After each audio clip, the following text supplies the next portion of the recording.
Hi everyone, it's Robin from EQE Outdoors, and today we're going to be talking about what are the 6 things that we're going to be faced with after lockdown in terms of our children's mental health and well-being. What are the 6 things that will catch out schools and children's workers? And I'll give you a clue, it's not grief, trauma or bereavement. First of all, quickly, you need to be aware of the 3 cohorts of children we will be faced with because that informs what these 6 things are that will catch out schools and children's workers. So at first, we've ID'd 3 cohorts of children. Number 1, the ones who've been in school all this time over lockdown, they are the children of key workers perhaps. They will be experiencing stress, fear, anxiety over their families being in the front line as key workers. And they're going to need help in those areas. They're also one of the main cohorts where there is an increased likelihood, of course, of having to deal with bereavement and grief. Second cohort, they're the children who've been at home all this time and having a very positive experience as a result, whether that's abnormally high amounts of time with normally working parents and siblings in a functioning and generally happy family situation, and they're self-motivated to get on with schoolwork and they have good emotional intelligence in place, or because they're anxious children who normally suffer attachment difficulties and have subsequently had a great experience not having to come out and go to school. And thirdly, there are those who have had a more negative experience in the home or the care environment and who are already perhaps in long-term traumatic experience. So those are 3 cohorts we need to keep in mind. Right, let's deal with trauma, grief and bereavement first. Right, let's get this out of the way. Right, yes, there will be more children who have, for example, lost loved ones or suffered more trauma than they normally do or for longer than they normally do. But schools know and love their children. Schools will already be very aware of who those children are and be getting geared up to help them in every way that they can. Schools are used to dealing with trauma in their children very effectively, and they have been for years. And if we do the maths, it's not a tidal wave. It may be more than normal in many schools, but it's still relatively few in the whole population of most schools, and those children will be looked after and not fall through the net. Also, it's because the trauma we will mostly need to focus on will be the existing historical or ongoing trauma experiences in the children we've already known about and have already been working with before COVID. And for those children, the ones we already know about, this is just another dreadful layer on top. And it's mostly those children we will need to be really looking out for. So it's not about new trauma. As for bereavement and grief, I'm not listing these as things that are going to catch schools out. I'm not playing it down or reducing it in any way. There are children in our schools who are suffering grief and bereavement as a result of COVID-19. A proportion of those poor children will need our intervention to assist them through the grieving process and move forward.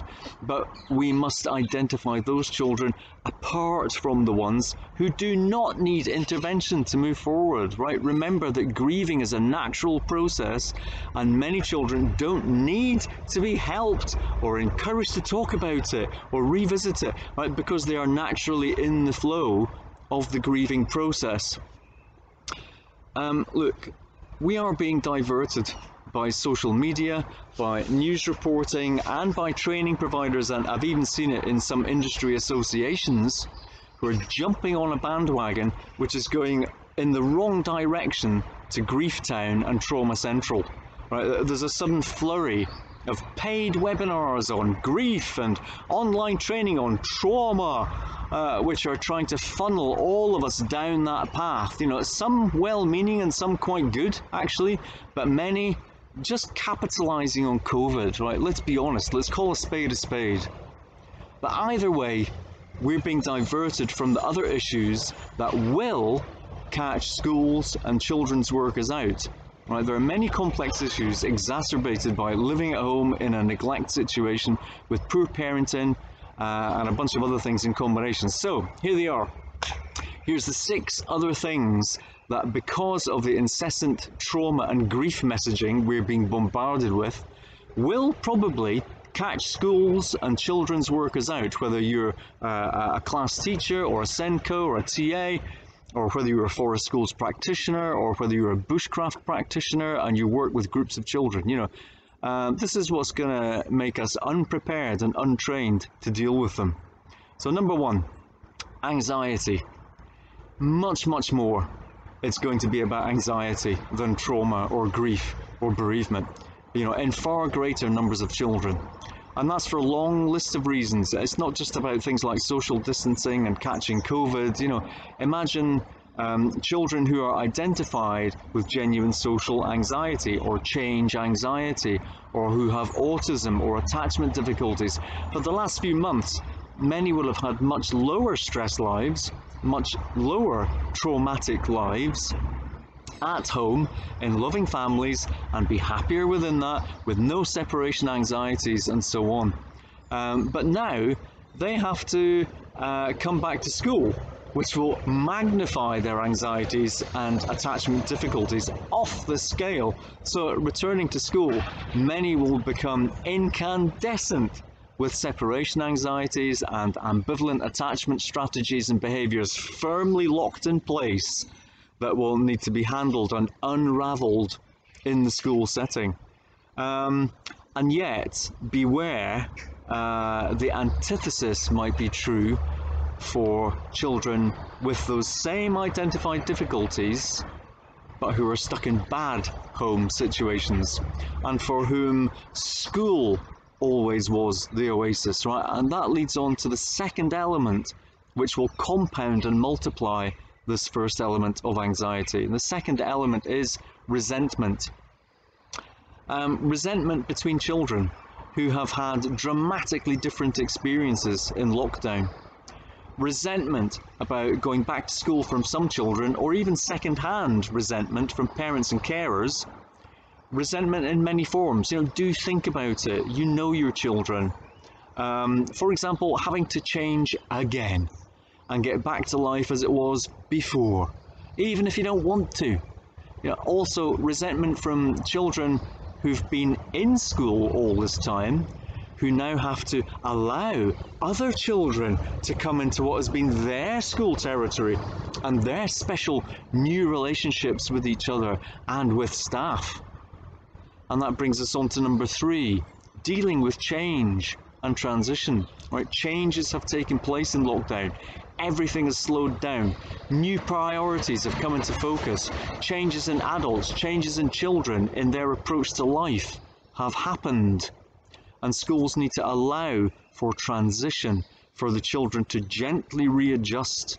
And you need to be ready for children who cannot deal with these changes on their own.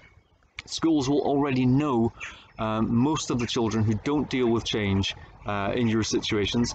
And beware, you know, contrary to what you might think, this may affect the children who have been in school all this time more than the children who have been at home. See point 2, resentment, above. And for children who've been in control of their own lives at home for the last few months, they will now have to hand back control to teachers and schools and swap back to a way of learning that actually might not be their best way of learning, and that they've been learning better at home, doing it their own way. You know, and let's not forget the children who have been at home but who normally suffer with anxiety, attachment difficulties, etc., but who have had their triggers removed for the last few months because they've been safe and secure at home. But now they have to transition again, but not just back to school, back to a different kind of school, and with children who feel resentment towards them because for the last few months they've had the school and teachers all to themselves, right? These children's triggers and behaviours will be kicking in again, big style. Number 4, one that you maybe haven't thought about at all, guilt. Everyone's experience of lockdown needs to be openly acknowledged, not just those who've had a hard time, right? There's a scale of lockdown experience that ranges from trauma and grief, moving through to boredom, and onwards through to, it was wonderful and I loved it, right? don't leave children feeling deep guilt because they haven't had a hard time. Survivor guilt is a real thing, and these children will need to be identified and helped in their emotional intelligence to turn that around into empathy for others instead of guilt about themselves. It's all very well banging the drum of, hey, it's okay to not be okay, fist bump, yeah. But we also need to bang the drum of, do you know what? It's okay to be okay. If everything is overtly and openly only all about the children who have had a very negative experience, some of the children who've had a good lockdown experience will be made to feel guilty and pretty overlooked in that. The whole spectrum of experiences needs to be acknowledged and talked about and empathy built rather than guilt and division between children. This empathy leads on to number 5, which is social skills.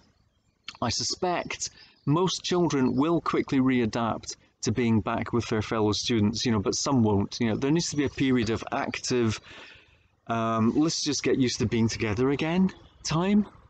Call it team building if you like, but some children are going to have to readapt to being able to work in a group if they ever could before. Some couldn't, and they're going to need your BDI on them and support to get back into school life and social skills. And number 6, this might surprise you. It's not about the children. Well, it is about the children, but what we're really talking about is the staff. Number 6, the staff. Adults who look after the children. Acknowledge the school staff will be going through the entire spectrum of everything that the children are going through. The staff will be dealing with their own anxiety, resentments, dealing with change and needing transition, guilt, social skills, right? When we're working outdoors, we always impress upon the adults that they need to make sure they are protected against the elements, that they aren't hungry or thirsty or too cold or too hot or needing to go to the toilet, because if they're distracted by those things, they are not in a position to give the children 100%. It might sound odd, but you put the children first by putting the adults first. Let's liken it to being in a plane and the oxygen masks drop.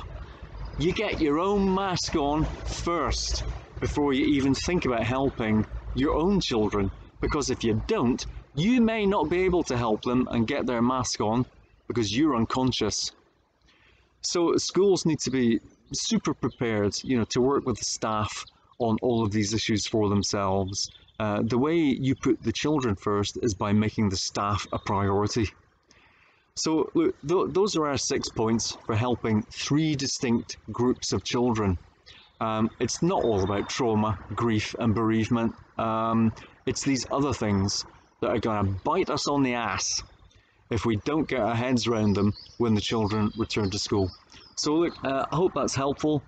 Stay safe everyone, stay well, and talk to you soon.